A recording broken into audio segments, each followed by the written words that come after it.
નમસ્તે વિદ્યાર્થી મિત્રો, આગળના વિડીયોની અંદર આપણે મેન્ડેલનો દ્વિસંકરણનો પ્રયોગ જોયો, જેની અંદર આપણે બે જુદા જુદા લક્ષણો લીધા અને જનીનિક શું ફેરફાર મળે છે, આપણને કયા પ્રકારની સંતતિ મળે છે એના વિશે અભ્યાસ કર્યો. બે લક્ષણોમાં બીજનો આકાર અને બીજનો રંગ આપણે લીધો હતો, બરાબર. તો એ જ પ્રયોગને અનુસરીને આપણે આગળ એક નિયમ જોવાનો છે, એક થિયરી સમજવાની છે, જેનું નામ છે મુક્ત વહેંચણીનો નિયમ. આ નિયમ જે છે એ દ્વિસંકરણ, જેવી રીતે આપણે એક સંકરણના પ્રયોગ પછી પ્રભુતાનો નિયમ અને વિશ્લેષણનો નિયમ જોયો હતો, એવી જ રીતે દ્વિસંકરણના પ્રયોગ પછી મુક્ત વહેંચણીનો નિયમ આપણે જોઈશું કે કેવી રીતે આ મેન્ડેલે જે દ્વિસંકરણનો પ્રયોગ આપ્યો એ કાર્ય કરે છે, એ આપણે જોઈશું. દ્વિસંકરણના પ્રયોગમાં સ્વરૂપ પ્રકાર ગોળ પીળા, ખરબચડા લીલા, ગોળ લીલા અને ખરબચડા લીલા. એટલે હું તમને શોર્ટમાં કહું છું ગોપી, ખલી, ગોલી, ખલી, બરાબર. એટલે કે 9:3:3:1 પ્રમાણમાં પ્રદર્શિત થયા. મેન્ડેલ દ્વારા અભ્યાસ કરવામાં આવેલા લક્ષણોની જોડમાં આવું જ પ્રમાણ પ્રાપ્ત થયું. 9:3:3:1 પ્રમાણને આપણે કેવી રીતે પ્રદર્શિત કરી શકીએ? તો કે 3 પીળા, 1 લીલા, એની સાથે 3 ગોળ, 1 ખરબચડા. એ સંયોજનને શ્રેણીમાં વ્યુત્પન્ન કરી શકાય. કેવી રીતે? જેવી રીતે આપણે ax+by² વિસ્તરણ કર્યું હતું એક સંકરણમાં, એવી જ રીતે તમને અહીંયા આ પ્રમાણને વિસ્તૃત કરેલું છે કે 3 ગોળ, 1 ખરબચડા, 3 પીળા અને 1 લીલા. તો એમાં આપણને રિઝલ્ટ કેવી રીતે મળે છે? તો કે આના ગુણ્યા આ કરીએ એટલે 3 × 3 9 ગોળ અને પીળા, તો તમને આ પ્રમાણ મળે છે, રાઈટ. ત્યાર પછી તમે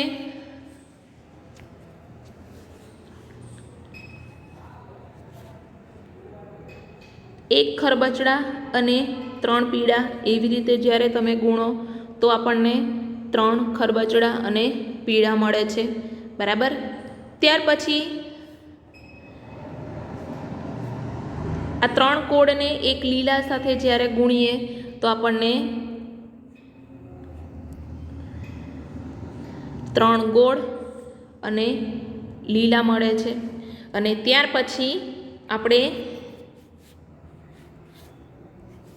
1 ખરબચડાને 1 લીલા સાથે ગુણીએ ત્યારે આપણને આ 1 ખરબચડા અને લીલા પ્રમાણ મળે છે. તમને ખબર પડી ગુણાકાર?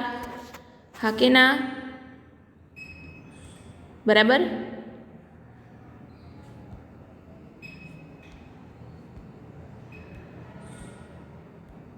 ફરીથી આપણે જોઈએ કે આ પ્રમાણ આપણને કેવી રીતે મળે છે? 3 ગોળ અને 3 પીળાનું ગુણાકાર, તો 9 ગોળ પીળા. ત્યાર પછી 1 ખરબચડા અને પીળાનો ગુણાકાર, તો 3 ખરબચડા અને પીળા. ત્યાર પછી 3 ગોળ અને લીલા, એનો ગુણાકાર, તો 3 ગોળ અને લીલા. અને ત્યાર પછી 1 ખરબચડા અને 1 લીલા, એટલે 1 ખરબચડા અને લીલા, બરાબર છે. આવી રીતે તમને મળશે રિઝલ્ટ. દ્વિસંકરણના પ્રયોગમાં બે વિરોધાભાસી લક્ષણો ધરાવતા છોડ વચ્ચે સંકરણના પરિણામો પર આધારિત મેન્ડેલે એક બીજો સામાન્ય નિયમ રજૂ કર્યો, જેનું નામ છે મેન્ડેલનો મુક્ત વહેંચણીનો નિયમ. આ નિયમ શું દર્શાવે છે? તો કે જ્યારે કોઈ સંકરણમાં લક્ષણોની બે જોડ આવે ત્યારે કોઈ એક જોડનું લક્ષણ બીજી જોડના લક્ષણથી સ્વતંત્ર રીતે વિશ્લેષણ પામે છે. આને રિલેટેડ પ્રયોગ પણ છે, એટલે તમારે એ રીતે એને યાદ રાખવાનું કે જ્યારે પણ સંકરણમાં બે લક્ષણોની વાત કરીએ ત્યારે એ લક્ષણોની બે જોડ જ્યારે સાથે આવે ત્યારે કોઈ એક જોડનું લક્ષણ બીજી જોડના લક્ષણથી કેવું હોય છે? સ્વતંત્ર હોય છે. F1માં આપણે જોયું હતું, શું જોયું હતું? કે અર્ધીકરણ દરમિયાન અંડકોષ અને પરાગરજ ઉત્પાદન સમયે જનીનના બે જોડના મુક્ત વિશ્લેષણને સમજવા માટે આપણે પ્યુનેટ સ્ક્વેરનો સફળતાપૂર્વક ઉપયોગ કર્યો અને કરી શકાય. જનીનની એક જોડ જનીનો કેપિટલ આર સ્મોલ આરના વિશ્લેષણ પર વિચાર કરીએ તો 50% જન્યુઓમાં આર જનીન અને બીજા 50% જન્યુઓમાં સ્મોલ આર જનીન હોય. તમને બધાને ખબર છે કે આપણે કેપિટલ આર અને સ્મોલ આર કહીએ તો 50% આર હોય અને 50% સ્મોલ આર હોય છે, રાઈટ. તેમાં કેપિટલ આર અને સ્મોલ આર હોવાની સાથે સાથે એલીલ કેપિટલ વાય અને સ્મોલ વાય પણ હોય છે. એમાં પણ એવું જ વિશ્લેષણ હોય છે. સ્મોલ વાયનું વિશ્લેષણ પણ કેપિટલ આર સ્મોલ વાય જેવું જ હોય છે. મહત્વનું એ છે કે 50% આર અને 50% આરનું વિશ્લેષણ 50% વાય અને 50% સ્મોલ વાયના વિશ્લેષણથી સ્વતંત્ર છે. અને જે આ નિયમ સૂચવે છે, મુક્ત વિશ્લેષણનો નિયમ શું સૂચવે છે કે કેપિટલ આર અને સ્મોલ આરનું જે વિશ્લેષણ થાય છે જે પ્રમાણમાં એ જ પ્રમાણમાં કેપિટલ વાય અને સ્મોલ વાયનું વિશ્લેષણ થાય છે. આર ધરાવતા જન્યુઓમાં 50% કેપિટલ વાય અને બીજા 50% સ્મોલ વાય. આ પ્રકારે સ્મોલ આર ધરાવતા જન્યુઓમાં પણ 50% વાય અને બીજા 50%માં સ્મોલ વાય જનીન હોય છે. થોડું કન્ફ્યુઝિંગ છે પણ સમજજો કે કેપિટલ આર હોય જેમનામાં, બરાબર, એ જન્યુઓમાં 50% વાય અને બીજા 50% સ્મોલ વાય છે. એવી જ રીતે સ્મોલ આર હોય એવા જન્યુઓમાં 50% કેપિટલ વાય અને 50% સ્મોલ વાય હોય. આથી 4 જનીન પ્રકાર આપણને મળે છે, એટલે કે 4 પ્રકારની પરાગરજ અને 4 પ્રકારના અંડકોષ આપણને મળે છે. અને એટલા માટે જ આપણને અહીંયા 4 જન્યુઓ આપેલા છે, નર અને માદા જન્યુઓ, બરાબર છે. જેમાં પ્રત્યેકની સંખ્યા કુલ જન્યુઓના 25% એટલે કે 1/4 હોય છે. તમે આ 4 જન્યુઓ ગણો તો 25% ગણો તો 100% થઈ ગયા. જ્યારે તમે પ્યુનેટ સ્ક્વેરની બે બાજુએ અંડકોષોને પરાગને લખશો ત્યારે ફલિતાંડોમાં રચનાની જાણકારી મેળવી સરળ રહેશે. કે આવી રીતે જ્યારે પ્યુનેટ સ્ક્વેરમાં તમે અહીંયા જોઈ શકો છો આ અને આ, બરાબર, એક અંડકોષ છે ને એક પરાગકોષ છે, તો આપણને સારી રીતે સરળતાથી રિઝલ્ટ મળે છે એમાં, જેનાથી F2 છોડ ઉત્પન્ન થાય છે. જે 16 સ્ક્વેર હોય તો કેટલા સ્વરૂપ, જો 16 સ્ક્વેર હોય તો કેટલા સ્વરૂપ પ્રકાર અને જનીન પ્રકાર બની શકે, તો કે 4. એ આપણે રિઝલ્ટમાં જોયું હતું. શું પ્યુનેટ સ્ક્વેરના પ્રયોગના આંકડાઓથી તમે F2 અવસ્થાના જનીન પ્રકારની તપાસ કરીને તેને આપેલ કોષ્ટકમાં લખી શકો છો? શું જનીન પ્રકાર પ્રમાણ પણ 9:3:3:1 હશે? હા, છે જ, હશે નહીં, છે જ, આ રહ્યું, બરાબર. તમને કન્ફ્યુઝ કરવા માટે જ ક્વેશ્ચન પૂછેલો છે. તો આ થઈ ગયો મુક્ત વહેંચણીનો નિયમ, આવડશે બધાને. ત્યાર પછી તમને આનુવંશિકતાનો રંગસૂત્રીયવાદ આપેલો છે. આનુવંશિકતાનો રંગસૂત્રીયવાદ એટલે શું?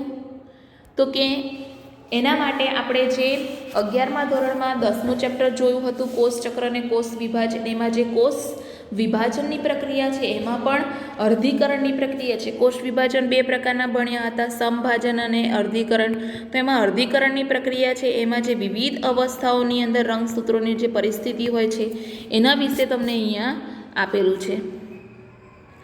કે 1900ની સાલ સુધી જે મેન્ડેલે કાર્ય કર્યું એ અજાણ્યું રહ્યું. અને ત્યાર પછી બીજું કે જનીનો પણ તેમણે જે જનીનો વિશે વ્યાખ્યા આપી હતી એ પણ તે લક્ષણોના નિયંત્રણની સ્થાયી તેમજ અલગ એકમો સ્વરૂપે છે, બરાબર. અને એના નિયંત્રણની સંકલ્પના એટલે કે એલીલ, જે નિયંત્રણની સંકલ્પના એટલે કે એલીલ કે જે એકબીજા સાથે સંમત્રિત થતા નથી. એ એલીલ જે છે, કારકો જે છે એકબીજા સાથે શું સંમિશ્રિત થતા નથી. કેમ કે એ વિવિધતા રૂપે પરિચિત થાય છે, એ જુદું જુદું કાર્ય કરે છે. તો આનુવંશિકતાનો વાદ અહીંયા તમને આપેલો છે, જોઈએ આપણે. મેન્ડેલે તેનું લક્ષણોની આનુવંશિકતા ઉપરનું કાર્ય 1865માં પ્રકાશિત કરેલ. તેમ છતાં કેટલાય કારણોસર 1900ની સાલમાં તે અજાણી રહ્યું. કેમ અજાણ રહ્યું એના તમને કારણો આપેલા છે. પહેલું કારણ કે એ દિવસોમાં સંચાર વ્યવહાર સરળ ન હતો, જેનાથી તેઓના કાર્યને બહોળો પ્રચાર મળ્યો નહીં. બીજું કારણ, જનીનો માટે એ સંકલ્પના આપી હતી કે તે લક્ષણોના નિયંત્રણની સ્થાયી અને અલગ એકમો સ્વરૂપે છે અને તેના નિયંત્રણની સંકલ્પના જે એકબીજા સાથે સંમિશ્રિત થતા નથી.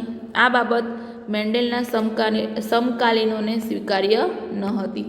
એટલે કે મેન્ડેલની સાથે જે પણ કાર્ય કરતા હતા એમને સ્વીકાર્ય નહોતી. કેમ કે તેઓ પ્રકૃતિની વિવિધતા રૂપે પરિચિત હતા. અને ત્યાર પછી ત્રીજું, કે એ સમયે જીવ વિજ્ઞાનીઓને મેન્ડેલનો જૈવ ઘટનાના પૃથ્થકરણ માટે ઉપયોગ લીધેલો ગણિત આધારિત અભિગમ સંપૂર્ણ નવો અને કેટલાક જીવ વિજ્ઞાનીઓ દ્વારા અસ્વીકાર્ય હતો. અંતમાં ભલે મેન્ડેલનું કાર્ય એ અંકિત કરતું હોય, તે કારક વિભક્ત એકમો હોય છે, છતાં પણ તે તેની હાજરીનું ભૌતિક પ્રમાણ આપી શક્યા નહોતા. તે એ પણ બતાવી ન શક્યા કે તે કયા દ્રવ્યોના બનેલા છે. એ આપણે ઓલરેડી 11મા ધોરણમાં ભણી ગયા છીએ અને 12મા ધોરણમાં પણ તમે 6ઠ્ઠા ચેપ્ટરમાં ભણશો. ત્યાર પછી 1900માં 3 વૈજ્ઞાનિકો આવ્યા. કયા 3 વૈજ્ઞાનિક? ધ યુગો દ વ્રીસ, કોરેન્સ અને શેરમાર્ક. અને એમણે આ સ્વતંત્ર સ્વરૂપે લક્ષણોની જે આનુવંશિકતા છે એમની જે રિઝલ્ટ મળ્યા હતા, પરિણામો હતા, એમનું પુનઃ સંશોધન કર્યું.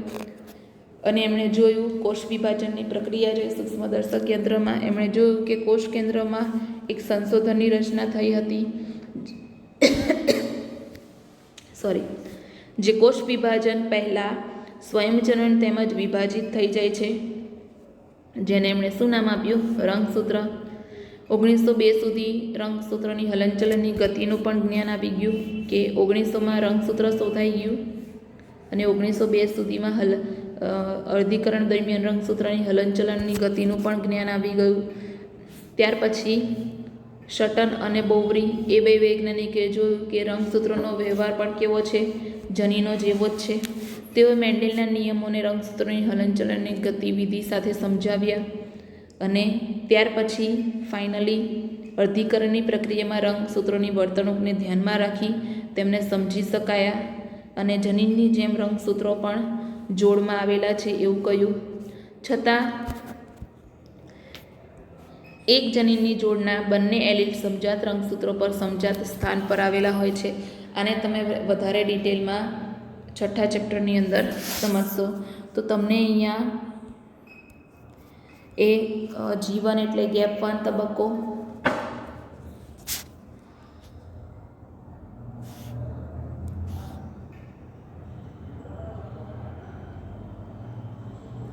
G2 એટલે G2 ગેપ 2 તબક્કો, બરાબર? એ તબક્કાઓ આપેલા છે અને તમે અહીંયા જોઈ શકો છો કે જનન કોષોની અંદર એક જ કોષ હતા, એમાંથી 4 જનન કોષોનું નિર્માણ થયું અર્ધીકરણને પરિણામે. ત્યાર પછી તમને અહીંયા રંગસૂત્રોને જનીનના વર્તણૂકની સરખામણી આપેલી છે અને આ સરખામણી ઓલમોસ્ટ સરખી જ છે, કેમ કે જન્યુ અને રંગસૂત્રનો શું કહેવાય જે ગુણધર્મ છે એ પણ કેવો છે? સરખો. તો એ તમારે સમજવાનું છે અને તમારે કહેવાનું છે કે રંગસૂત્ર અને જનીન બંને આપેલા છે A અને Bમાં. તો કયું છે રંગસૂત્ર છે કે જનીન અને B કયું છે રંગસૂત્ર છે કે જનીન, એ તમારે અહીંયા કહેવાનું છે. ત્યાર પછી અહીંયા બીજું, જેવી રીતે અર્ધીકરણ વનની ભાજનોત્તરાવસ્થા આગળ જોઈ હતી એવી જ રીતે અહીંયા પણ શક્યતાઓ સાથે અહીંયા અવસ્થાઓ જોયેલી છે. અહીંયા પણ તમને અર્ધીકરણ જ આપેલું છે, બીજું કશું જ નથી. જો તમે અહીંયા જોઈ શકો છો, પણ તમને અહીંયા ખાલી કલર આપેલા છે. તમે અહીંયા જુઓ